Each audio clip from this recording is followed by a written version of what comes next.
Have you ever played a sport? A lot of kids get involved in sports and athletics and activities growing up. For me, I got involved in a lot of things growing up. I was an only child, and my parents saw that I had a lot of energy, and so they wanted to sign me up for everything. I played football, I played basketball, ice hockey, baseball, lacrosse. I ran track in middle school.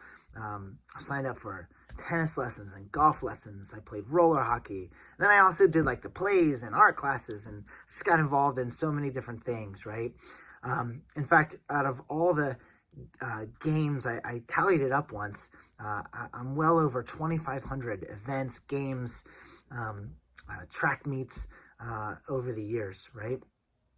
Now, have you ever won a championship before? For me, out of all those games and sports that I played, I've only been on 2 championship teams. One when I was 11 years old. I was on an intramural baseball team. We won the championship in our area, and it was awesome. We got a plastic trophy. I still have it. It meant a lot to me. It was very special back then. The other was when I was in college. I was a member of the 2003, I know I'm getting old, national championship football team. I played football for the University of Delaware, and we won the national championship. And it was a very special year, and it was really neat to be a part of that. I'll never forget the game. It was in Chattanooga, Tennessee. We played Colgate. We won 40-0. It was freezing cold. After the game, the stadium emptied onto the field, and they were picking kids up, and it was awesome. I remember that they gave our coach a national championship trophy. It's the same trophy they still give out if you win a national championship in college, and it was a plaque. And they gave it to the coach, and he gave it to the players. And I remember when it got to me, I was so excited that I grabbed it, and it cracked in half. And I had the national championship trophy in 2 pieces in my hands, and I didn't know what to do. And so I did what anyone would do. I panicked, and I threw the trophy on the ground, and I ran as fast as I could. There were photographers taking pictures, and all my teammates had their mouth open like, I can't believe you just did that. And I ran as fast as I could to the locker room. It's actually kind of funny. On the way back to the locker room, I bumped into this girl. It was none other than Becky Zane, who we started dating after that, and she became my wife. We have 4 kids. It's kind of a cool story. And so I'll never forget that night, but even more, I'll never forget the bus ride home. We got on a plane, actually, and then when we got off the plane, a bus took us to our college, Delaware, and we went through Main Street, and there's this big parade, and it was really special. It was awesome, and everyone's going crazy in the town. And I remember our bus pulled into the locker room, and the coach stood up and said, "Guys, what a great season that was." And I'll never forget this. He said, "Okay, I'm going to give you 2 weeks off, and then we're going to train for next year. We're going to start lifting and getting together and start working out for next year." And I remember it was at that moment that I thought to myself, man, what is this all for? You know, there's got to be more to life than this. Is this what it's all about? Championships? You know, we just had worked so hard all year, reached the top, and it just felt empty. At that moment, I just remember thinking, wow, is this what it's all about? And it just started this spiral of questions for me. You know, this what is life all about? You know, for me, I thought I had everything. I was playing 2 D1 sports at the time at a good college. I was playing football. I was playing lacrosse. I had friends and teammates. I was getting okay grades. I had a girlfriend at the time, and it wasn't Becky. And I just thought, man, I have everything. And it just felt very, very empty. And it just wasn't enough. It wasn't filling me, right?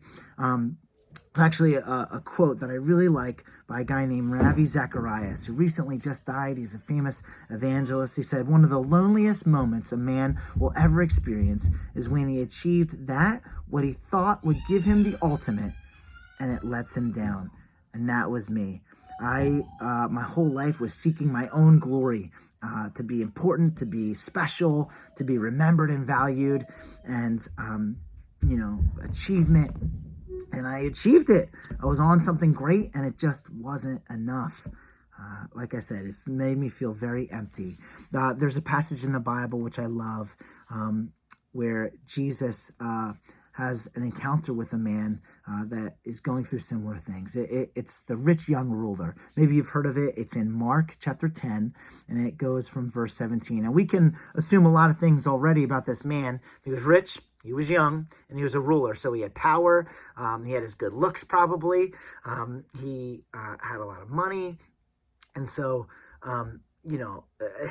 it's what a lot of people want in this world. And he had it, right? And here's how it goes. It says, and as he was setting out on his journey, that's Jesus, a man ran up and knelt before him and asked him, "Good teacher, what must I do to inherit eternal life?" And we can just gather a lot from this, right? This man who had it all, right, went up to Jesus, who at the time was a carpenter. He was traveling around town to town with a bunch of fishermen and a bunch of nobodies, right?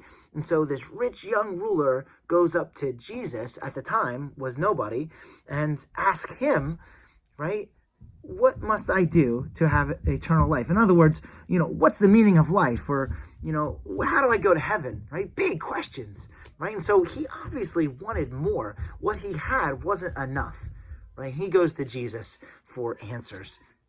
And Jesus said to him, "Why do you call me good? No one is good except God alone. You know the commandments. Do not murder, do not commit adultery, do not steal, do not bear false witness, do not defraud, honor your father and mother." And he said to him, "Teacher, all these I have kept from my youth." It's kind of weird that Jesus gives him the law, right? The commandments. Keep the commandments and you'll go to heaven, right? Knowing that nobody can keep the commandments. Right? The commandments are intended to be a clear sign that nobody can keep these. We need God to intervene, right? Nobody can be perfect all the time. To be human is to err, right? To mess up. And yet he says to him, Jesus knows exactly what to say. He says, "Teacher, I've kept all these. Since I was a kid, I've kept all the commandments." Yeah, right. This guy is either arrogant, right? Or maybe he's putting on a facade, right? A front or a mask, right? He doesn't want to be vulnerable with Jesus, right? He doesn't want people to know the real him. And I think that is so true for all of us. We all do that. We don't want people to know the real us because maybe if they did, they wouldn't like us, right? And we all do that, right? And Jesus, looking at him, I love this, looking at him with that answer, loved him. He loved him. And he said, "You lack one thing. Go, sell all that you have and give to the poor, and you will have treasure in heaven. And come, follow me." He's giving him the answer. He says, you don't need all this stuff. You don't need all these things that you go to for life, right? And, for me, all these things that I was going to for life to fill me, he said, you don't need it. Come follow me, and you'll have everything you need, everything you want. He gave him the answer, and disheartened by the saying, he went away sorrowful, for he had great possessions. How sad is that? Jesus gave him the answer, and the answer was him. Come, have a relationship with me. And he went his own way. He turned around and left sorrowful, sad, because he had a lot of wealth. He had a lot of things, and he chose those things over a relationship with Jesus, to follow him, to be with him, the answer. And so, I think that we all do those things, we all go to so many different things for life. Like I said, see, we have this deep need, all of us, to be acknowledged, to find acceptance, to have affection in our life. And so we go to many things to fill those needs. Right? For me, it was sports, achievement, relationships. It could be drugs and alcohol. It could be grades in school. It could be a lot of different things that we go to for life. And you have to ask yourself this question. Is it working? Are those things working? For me in high school, yeah, it's working. I was getting attention. I was getting glory, my self-glory from it. And it was working, but it didn't it didn't last forever. So that's the other thing. Will it last forever, right? And does it love you back? So ask yourself, is it working? Does it love you back? And will it last forever? And for me, there was an end to those things. And when that happened, I wasn't playing as much in college. I wasn't getting the attention I wanted. And after that, my coach said, 2 more weeks. That's when I realized that this is not working.